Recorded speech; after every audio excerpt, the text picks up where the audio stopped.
Hello friends, आप सब कैसे हैं। मैं आशा करती हूँ आप सब अच्छे होंगे, खुश होंगे अपने घरों पे। तो आज हम पढ़ने वाले हैं चैप्टर 1 एसएसटी का, जो हमने पहले कर चुके हैं हम पार्ट 1। आज हम स्टार्ट करने वाले हैं part 2। So let's start. Constitution the guiding framework, वो हमें एक फ्रेमवर्क देता है कि काम कैसे करना चाहिए, कि क्या क्या ड्यूटीज़ होती हैं, जैसे कि नेशनल लेवल पे किसकी क्या ड्यूटी है, स्टेट लेवल पे किसकी क्या ड्यूटी है, पंचायती राज में किसकी क्या क्या ड्यूटीज़ है। तो ये सब हमें बताता है constitution. The constitution is the foundation of public life in India. It promotes justice, liberty, equity and fraternity.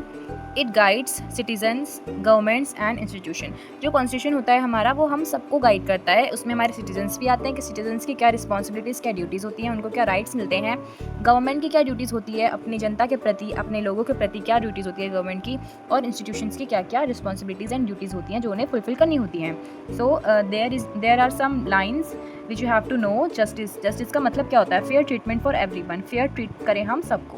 Next is liberty, freedom to think, speak, believe and act responsibly. Liberty का मतलब होता है कि हमें फ्रीडम है सोचने की, बोलने की, हम जो बिलीव करते हैं, हम जो ट्रेडिशन फॉलो करते हैं, हमें उन सब चीज़ की फ्रीडम है। हमें उस चीज़ की तब तक फ्रीडम है कि जब तक हम उसको रिस्पॉन्सिबली लेकर चलें। Equality, equal status and opportunities for all.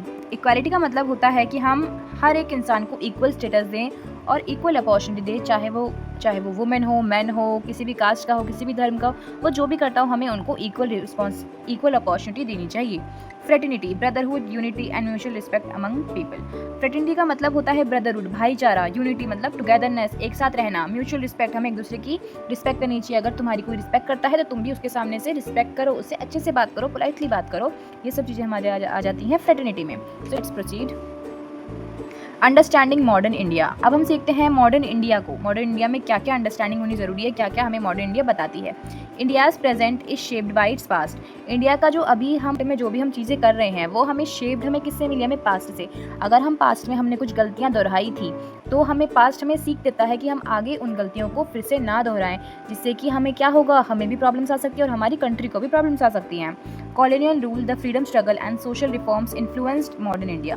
जितने भी पहले इन्वेजन्स हुए थे इंडिया पे, कॉलोनियल रूल लगा था, मुगल रूल आया था, फिर मुगल इन्वेजन हुई थी, बहुत सारी इन्वेजन हुई थी इंडिया में। उस सारी स्ट्रगल से हमें क्या सीख मिलती है? उस सारी स्ट्रगल से आज का हमारा मॉडर्न इंडिया इतना मॉडर्न बना है। अगर हमारा पास्ट हमें कुछ सिखाता है, हमेशा हमारा पास्ट हमें कुछ सिखाता है, हमें कुछ सीख दे के जाता है कि आगे आप लोग ये सेम गलती फिर से ना दोहराएं जो किसी और ने दोहराई हो। आप अपने पास से भी कुछ सीख सकते हैं और दूसरे के पास से भी कुछ सीख सकते हैं। History help us understand current issues and institution. जो हमारी हिस्ट्री है वो हमें हमारे करंट इश्यूज़ के बारे में, हमारे करंट इंस्टीट्यूशंस के बारे में बताती है कि जैसे पहले चीज़ें गलत होती थी, जो चीज़ें पहले गलत होती थी वो हम वापस रिपीट ना करें और हम पीछे की तरफ वापस ना जाएं, मैंने पास्ट में ना जाएं, हम अपने ब्राइट फ्यूचर की तरफ जाएं। So let's proceed next. Understanding modern India. These are some relevances and some points you have to see. Okay, governance from village to nation, state level, national level and local level. ये सब हमारे अब divide हो गए हैं, ठीक है, ये सब डिसेंट्रलाइज्ड हो गए हैं। Okay, India has local, state and national government. India में 3 तरह की गवर्नमेंट्स हैं जो अपना अपना काम अलग अलग तरीके से करती हैं। National government, state government and local government. Okay, so they all could be the same party, same government party, but they also could be different type of government and parties. Okay, so next is local self government. Local self government क्या होती है? Panchayat and municipalities. Local self government में क्या आते हैं? Panchayat and municipalities होती हैं हमारे अर्बन एरियाज़ में, जैसे कि दिल्ली में हो गया। आपके दिल्ली में क्या होता है? दिल्ली में आपके म्यूनिसिपैलिटीज़ होते हैं। मुंबई में जो बड़ी बड़ी सिटीज़ हैं उसमें आपके म्यूनिसिपैलिटीज़ होते हैं, नगर निगम जिसे हम बोलते हैं। और हमारे गाँव में, रूरल एरियाज़ में हमारे होते हैं पंचायती राज चलता है। वहाँ पे एक सरपंच होता है, फिर उसको पैसे मिलते हैं, डिस्ट्रिक्ट ऑफिसर होता है, ये सब चीज़ें होती हैं उसमें। ठीक है, सॉल्व्स लोकल प्रॉब्लम। जो डिस्ट्रिक्ट में है, जो हमारे विलेज एरिया में है, वहाँ पे पंचायती जो सिस्टम होता है वो हमारे लोकल प्रॉब्लम को सॉल्व करते हैं, जैसे कि लैंड डिस्प्यूट हो गया, वाटर डिस्प्यूट हो गया, ये सब चीज़ सरपंच सॉल्व करता है। Next is democracy, means participation, accountability and representation. Democracy का मतलब होता है कि आप आगे बढ़कर पार्टिसिपेट करें, जैसे कि वोटिंग होती है, तो वोटिंग आपको एक अधिकार देता है कि आप अपना पार्टिसिपेशन रखें। आपको जिसको भी रिप्रेजेंट करना है, जिसको भी आप चाहते हैं कि वो हमें रिप्रेजेंट करे, तो आप उसके लिए वोट करें, उसको सहयोग करें कि हाँ वो हमारी बात आगे लेकर जाएगा, जो भी हमें प्रॉब्लम्स है वो उसका सोल्यूशन देगा। Okay, next is accountability. आप उसे अकाउंटेबल कर सकते हैं कि हमने अगर आपको चूज़ किया है तो आपने हमारे लिए अभी तक क्या किया, आपने अभी तक सिटीजन्स के लिए, हमारे नेशन के लिए क्या किया है, तो हम उसको उस चीज़ के लिए अकाउंटेबल भी बोल सकते हैं कि आपको हमने अगर चुना है अपने लिए प्रतिनिधि की तरह, तो आपने क्या काम किया है, हमें प्रूफ दो। हम आरटीआई कर सकते हैं, उसमें राइट टू इन्फॉर्मेशन कर सकते हैं कि हम जान सके कि हमारे एरिया का जो हमारा एमएलए है, एमपी है, उसने क्या क्या काम करे हैं, वो आप लोगों को वैसे भी दिख जाएगा। Next is representation. हम रिप्रेजेंट करते हैं, जैसे कि कोई भी इंसान रिप्रेजेंट करता है, हम लोगों को ही तो रिप्रेजेंट करता है ना, जैसे कि एमएलए एमपीज़ हो गए, मिनिस्टर्स हो गए, वो लोकल आदमी को ही रिप्रेजेंट करता है, वो लोकल आदमी की ही चीज़ें लेकर जाता है आगे पार्लियामेंट में, लोकसभा में, राज्यसभा में। So next is environment and livelihood. Environment and livelihood कैसे मॉडर्न इंडिया को इन्फ्लुएंस करता है। Nature supports people's livelihood through farming, forest, river and resources. Nature जो है वो जो पीपल हैं उनकी जो दिनचर्या है, जो वो जीने का तरीका है उनका, उसको बहुत ज़्यादा इन्फ्लुएंस करता है। जैसे कि फार्मिंग हो गई, फॉरेस्ट हैं, वो इन्फ्लुएंस करते हैं, रिवर्स, रिसोर्सेज, ये सारी चीज़ें हमारे लाइवलीहुड को बहुत ज़्यादा इन्फ्लुएंस करती हैं। Environmental affect people's lives and job. Environmental issues हो गए, एनवायरमेंटल प्रॉब्लम्स हो गई जैसे कि, तो वो पीपल की लाइफ को, ज़िंदगियों को और उनके काम को भी क्या कर सकते हैं, तंग कर सकते हैं। जैसे कि अगर कहीं पे फ्लड आ गया, कहीं पे सुनामी आ गई, अर्थक्वेक आ गया, तो जो हमारे नेचुरल डिजास्टर्स आ गए कहीं पे, तो उससे हमारी जीवन को भी जो होती है संकट आ सकता है, जैसे कि हम डेंजर में आ सकते हैं और हमारी जॉब्स वगैरह भी जा सकती हैं। Okay, next is sustainable use of resources is important. Sustainable use करें, हमें जितनी ज़रूरत है हम उतना ही यूज़ करें, हम अपने फ्यूचर जनरेशन को भूखा ना रखें। अगर आप लोग अभी सारा का सारा जो है वो हम अपनी नीड से ज़्यादा अपना कंज्यूम कर लेंगे, तो जो फ्यूचर जनरेशन है उनके पास कुछ भी नहीं बचेगा। Next is economic life and development. People's lives depend on jobs, income and access to services. People की जो लाइफ्स हैं वो डिपेंड किस पे हो रही हैं, जॉब्स पे हो रही हैं, कि वो कौन सा काम करते हैं, उनको कितनी इनकम मिलती है, कितनी सैलरी मिलती है, और उनकी सर्विसेज के ऊपर कि उनको किस किस सर्विसेज की एक्सेस है, उनको क्या क्या चीज़ें उपलब्ध की जा रही हैं गवर्नमेंट के द्वारा या किसी इंस्टीट्यूशन के द्वारा। तो दैट इज़ इट।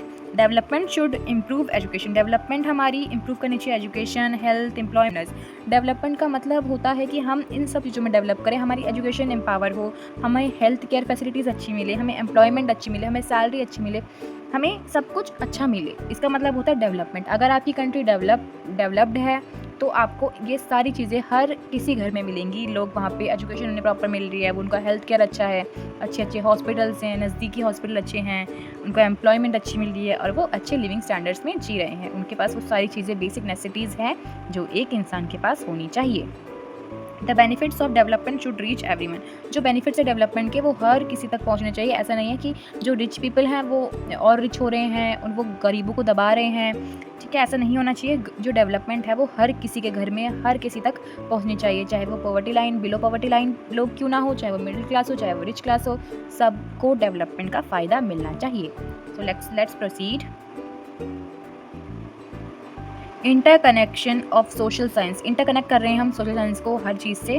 जैसे फ्लड इन अ सिटी, अगर हमारी फ्लड है सिटी में, फ्लड आ गया सिटी में, तो ज्योग्राफी हमें क्या बताएगी, रेनफॉल एंड रिवर्स। ज्योग्राफी हमें बताएगी कि क्यों वहाँ पे रेनफॉल हुई, क्यों वहाँ पे, कौन सा रिवर वहाँ पे आता है, कौन सा रिवर वहाँ पे निकलता है, ठीक है, और कितनी रेनफॉल हुई, इसकी मेंट करेगा। ये सब हमें ज्योग्राफी बताता है। उसका एरिया बताएगा कि वहाँ पे पहले भी क्या ऐसे फ्लड वगैरह आए हैं, क्या वो सी लेवल के पास है, क्या वो माउंटेन्स की तरफ है, क्या वो कहाँ पे है। ये सारी चीज़ें हमें कौन बताता है, ज्योग्राफी हमें एक्सप्लेन करती है। Next is history. हिस्ट्री हमें बताती है सिटी डेवलपमेंट पैटर्न के बारे में। फ्लड इन अ सिटी, अगर किसी सिटी में फ्लड आ गई हो तो हम सबसे पहले क्या चेक करेंगे कि सिटी डेवलपमेंट कैसा हुआ है, वहाँ का डेवलपमेंट ऐसा हुआ है कि अगर वहाँ पे बार बार अगर फ्लड आ रही है तो वहाँ का डेवलपमेंट उस बेसिस पे हुआ है कि वहाँ पे अगर फिर से कोई फ्लड आती है तो जान मान की हानि ना हो, किसी कोई इंसान की मृत्यु ना हो या कुछ भी उससे ऐसा कुछ ना हो। तो हमें ये सभी देखना पड़ता है। ये सब हमारा हिस्ट्री एक्सप्लेन करता है। Economic loss of jobs and property, अगर फ्लड आ गई है तो हमारी जॉब्स भी जाएंगी, हमारा घर भी जाएगा, हमारा सब कुछ चला जाएगा। अगर फ्लड आएगी तो हम खुद ही नहीं बच पाएंगे, अगर हमें शेल्टर्स ना मिले, रिलीफ होम ना मिले, तो इस चीज़ से बहुत इफेक्ट होता है। पॉलिटिकल साइंस हमें बताती है गवर्नमेंट रिस्पॉन्सेज। देखो जो मैंने बताया ना आपको, रिलीफ कैंप वगैरह कौन लगाएगा, गवर्नमेंट लगाएगी ना हमारी रिलीफ कैंप। तो पॉलिटिकल साइंस हमें क्या बताती है कि गवर्नमेंट उस सिचुएशन में कैसा रिस्पॉन्स करती है। जैसे कि अगर कोई नेचुरल डिजास्टर आया है तो हमारी गवर्नमेंट उस चीज़ में कैसा रिस्पॉन्स करती है, कितना क्विकली रिस्पॉन्स करती है। वेदर फोरकास्टर जो होते हैं वो हमें कितना सटीक चीज़ें बताते हैं। ये सब चीज़ें हमें पॉलिटिकल साइंस बताती है। Next is real life problems need all 4 disciplines together. अगर हमें कोई रियल लाइफ प्रॉब्लम आती है तो हम इन चारों को साथ में रखकर चलते हैं, तभी हमें असली प्रॉब्लम और सोल्यूशन भी पता चलता है। Okay, So that is it for the video.